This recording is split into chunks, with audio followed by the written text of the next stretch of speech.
皆さんごきげんよう、上川薫です。今回取り上げる話題はウクライナ情勢のニュースです。ロシアによるウクライナ侵略に伴って欧米各国においてはロシアに対する制裁が科されています。その制裁の一つとしてロシアの中央銀行が持っていた外貨準備高、これをそれぞれの国において凍結する措置が取られています。ロシアの中央銀行の持っていたお金、それプラスプーチン大統領との関係が非常に深い新興財閥オリガルヒの資産やロシア側の戦争に関する企業などに対しても制裁が少しずつ強化されています。そのためロシア国外にある資産約50兆円程度が現在は制裁下の影響で凍結されているとされています。2022年においてはそうした凍結が実施されるという段階において、この凍結したお金をいっそのことウクライナ支援に使ってはどうかといった議論が行われていました。そのことについて以前動画にして皆さんにお伝えしたのですが、残念ながらその議論は煮詰まることなく立ち入れとなっています。しかし、2023年も終わろうとしているこの段階になって、再びこの議論をG7 の首脳会談の場において主要議題の一つとして取り上げるといった動きが始まろうとしています。一度立ち入れしてしまった議論がなぜ再び再燃しているのかについて今回は取り上げようと思います。それでは今回解説するニュースはこちら。1、凍結ロシア資産40兆円 G7 首脳会議の議題へ。2、ウクライナ戦時公債発行。3、ロシア軍過去最大の遠距離無差別攻撃を実施。4、戦況解説。ロシアが欧米各国に持っていたお金が凍結されています。それが今どのように取り扱われるべきか議論が行われようとしています。G7 凍結ロシア資産没収めぐる法理論協議へ。2月首脳会議。主要7カ国は来年2月に開く首脳会議でウクライナ侵攻を受けて凍結したロシアの資産約42兆円相当の没収を可能にする新たな法理論について協議する見通し。アメリカ、イギリス当局者はここ数ヶ月、ベルギーなどヨーロッパで凍結されているロシア資産の没収に向けた取り組みを進めており、ウクライナ侵攻から約2年となる来年2月下旬の首脳会議で G7 各国がより力強い声明発出で合意することを期待している。アメリカが日英、カナダの支持を受け G7 作業部会に選択肢を検討するよう提案したという。ただ2月下旬の会議で資産没収に関する発表を期待することには慎重な姿勢を示した。関係者の一人は新たな法理論について侵略国が関わる非常に特定の状況で資産没収を可能にするものだと述べた。関係者2人によると決定は下されておらず、米英を含む複数の国で没収実行に必要な権限を確立するための法改正が必要になる。また関係者の一人は他国の説得などまだやるべき作業があると指摘した。イギリスのフィナンシャルタイムズによると来年 G7 議長国を務めるイタリアなど一部のヨーロッパ諸国は金融の安定への影響やロシアの報復を警戒して慎重な姿勢を示している。日本が為替の急変動に備えて外貨準備立てを持っていることと同じようにして世界各国においてそれぞれの国の中央銀行が外貨準備高をある程度用意しています。その額としては日本が突出しているので他の国においてはあまり大きな額を持っていないところもあります。ロシアの場合だと凍結されているそうした外貨準備高が約40兆円だというわけです。なお、ロシアはウクライナに侵略するにあたってある程度警戒はしていたものの完全に凍結されていることは想定外だったと言われています。なぜならば2014年クリミア半島を奪った時においては欧米からの制裁はそれほどきついものではなく、むしろ現状を追認するような動きがありました。ですからロシア軍が一気にウクライナになだれ込んで政権を打ち倒し親ロシア政権に入れ替えウクライナを実質的にロシアが制御することができれば欧米もこれに大きな反応はせずクリミア半島を奪った時と似たような感じになるだろうと想定した。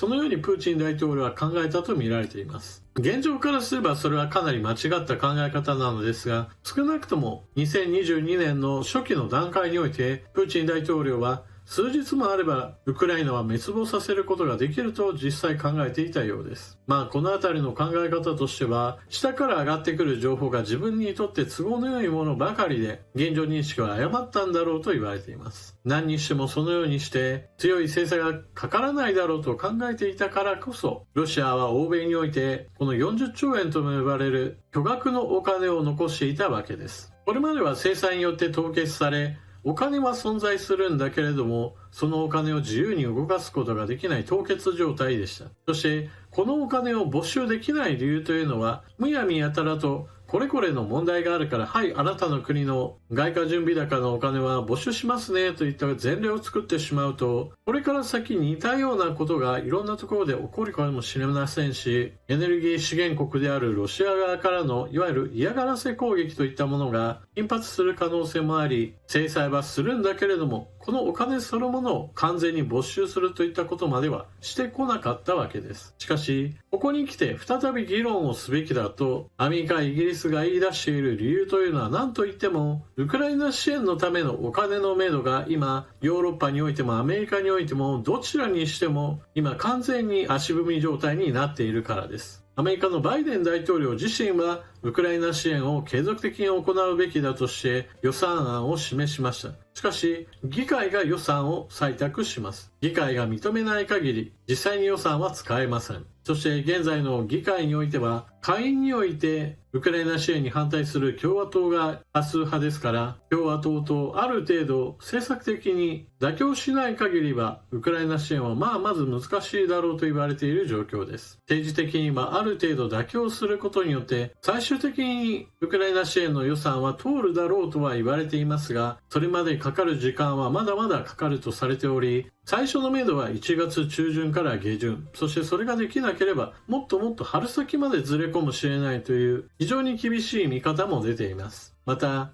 ヨーロッパにおいても EU ではウクライナ支援のための予算案が用意されたのですが、全加盟国が賛同しない限り予算案が採択されないといった採決の取り方にちょっと厳しすぎる面があって、ハンガリーが強硬に反対、そして予算が通らない状況となっています。そういったアメリカ、ヨーロッパ、これらからの軍事支援や経済支援のこの予算が執行できない状態にあるがために、これまでは法律的な根拠が乏しいのではないか、何かしら新しい法律を用意しない限りは凍結のその先没収まではできないのではないかといった問題について取り組まざるを得ない状況へと陥っているわけです。ウクライナ支援をすべきだというのが私の考え方ですから、苦しくなったからこそ凍結した資産を没収すべきだといった動きはちょっと遅すぎるなと思います。2022年の段階で検討するといった話があった時に、本格的に着手して40兆円以上のお金を没収することができれば、ウクライナに対する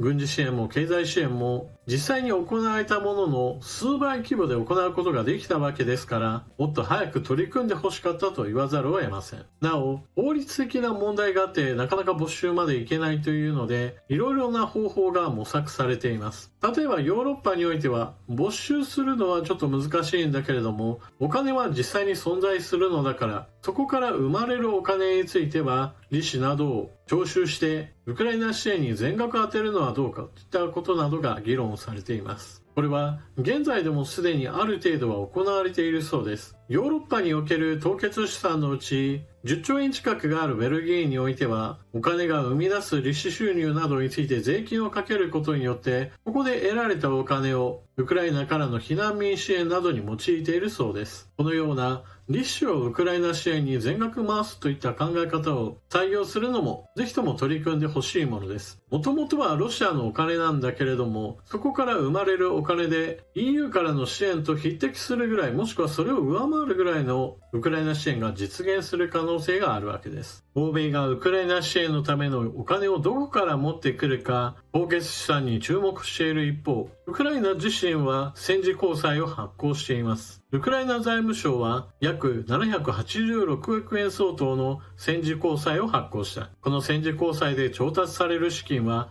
ウクライナ軍の支援に充てられ、最も必要とされている物資、武器、弾薬、装備、食料、医療品を軍に提供する。戦時公債の購入は戦争中のウクライナ経済を支えることにもつながり、企業の運営や給与の支払い、年金、社会保障の支払いが可能になると発表した。ウクライナはもともと豊かな国ではありませんから、ロシアとの戦争をずっと続けていくのは非常に負担が重いです。そこで戦時公債を発行することとなっています。これは何も今回が初めてではなく、2022年にも同様の戦時公債の発行が行われています。こうした戦時公債の発行を見て、X などではウクライナを批判する声なども見られます。自分の力で自分の国を守れないような国は、よくもこんな借金をするもんだと、愛せる当てなどないだろうみたいな批判です。しかし、こうした自分の国が守れないから他の国に頼るみたいな話を否定するのは基本的には間違いです。なぜならば、その理論で言えば、全て自分の国の経済力で賄える国というのは基本的にはアメリカ以外には存在しないと考えられるからです。現在戦闘中の相手国であるロシアにしたところで、基本的にはイランや北朝鮮といった国から直接的に軍事物資を購入していますし、また中国やインドのようなエネルギー資源を大量に買ってくれる国があるからこそ外貨収入を得ることもできています。また過去の例を挙げれば、ロシアと戦った日本においても、やはり日本独力だけではロシアと戦い続けることが難しく、戦時国債を発行し、ヨーロッパからかなりのお金を得て、日本はロシアとの戦争に打ち勝ちました。必要な時に必要なお金を、そしてお金を出してくれる人がいるからこそ、こうした戦時国債というものは成り立つものです。次に、ロシア軍過去最大の遠距離無差別攻撃。ウクライナ当局の発表によると、計158発のミサイルと無人機がウクライナに向けて発射され、うち114発を撃墜したと発表がありました。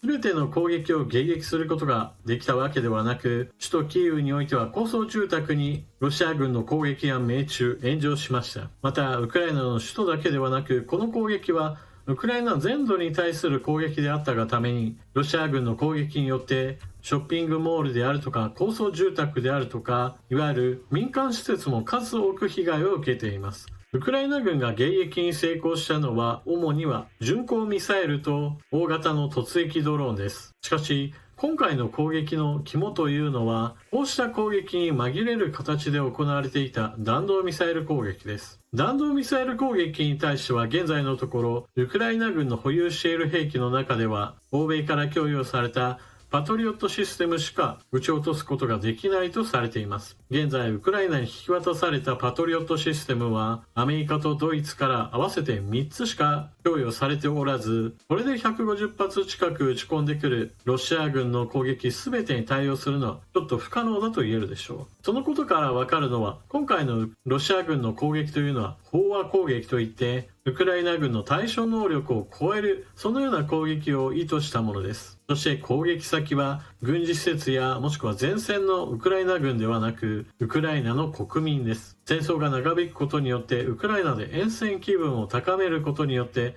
少しでもこの戦争全体に対するウクライナ国内の揺さぶりを図っているわけです。最後に戦況について見ていきましょう。使用する地図は戦争研究所の発表しているものを引用させてもらっています。赤く塗られている部分がロシア軍の占領している地域。まずは東部戦線の様子からいきましょう。東部戦線クピャンスクからバフムト戦域までの広い範囲における概況です。この地図の縮尺の場合であれば、ロシア軍、ウクライナ軍、その戦線の移動といったものは見られませんが、しかし、数十メートル、数百メートルといった単位での前線の移動はあります。しかもそれが、現在のところほとんどがロシア軍の前進ではないかと言われる非常に厳しい戦況分析が上がってきています。こうなっている原因というのは、今回の動画で言えば前半部分であったお金の話と直結します。アメリカからも EU からも今軍事支援のお金が途絶えている状態ですから、同じく予算を裏付けとした物資の補給についても激減しているところです。そのため戦線全体で1000キロにもなるウクライナの戦場においては、特に砲弾不足が顕著で、ロシア軍の人海戦術を押しとどめることが非常に困難になっています。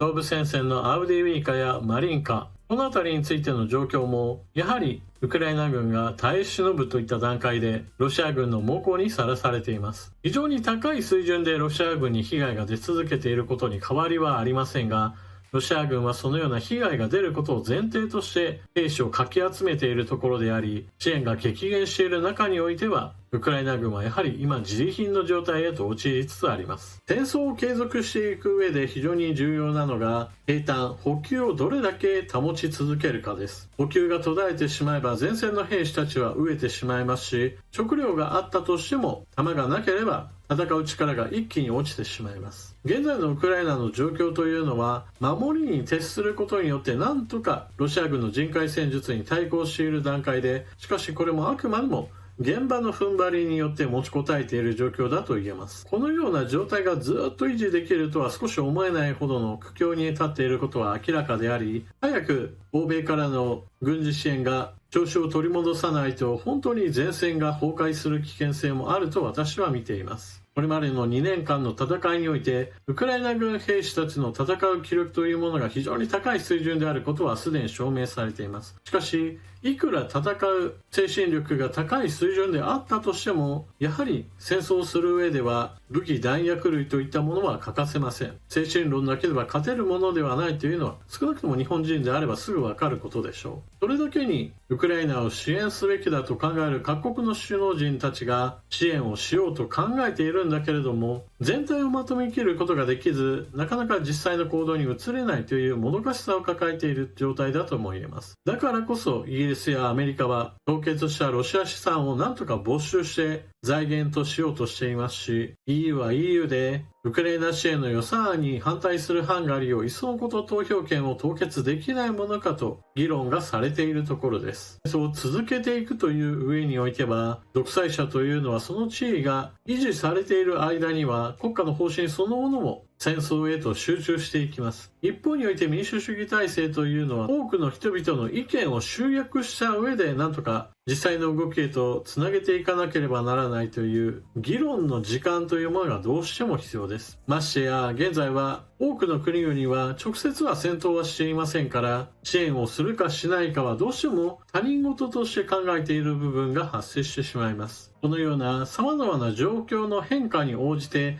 ウクライナ軍がどれだけ状況に見合った戦い方を展開できるかが今後の鍵となります。かつてアメリカを撤退へと追い込んだベトナムは凄まじい被害を受けながらも粘り強く戦い続けて、それによって最終的にはアメリカの戦う意志といったものをへし折ることができました。欧米からの支援があまり当てにできなくなったといった状況の中で、ウクライナがそのような凄まじい被害は覚悟した上で戦い続けられるかどうか、そのような厳しい戦略というものを国民全体で共有し耐え続けられるか、ウクライナの政府と軍の指導力が試されることとなります。というわけで今回の動画はここまで。ウクライナに対する支援といったものがなかなかできなくなってきているアメリカ、ヨーロッパそれぞれの国において、じゃあ財源をロシアの凍結資産に求めてはどうかといった動きが出始めています。議論するばかりではなく、なんとか有効な策を実施してほしいものです。それでは動画は最後までご視聴いただきありがとうございました。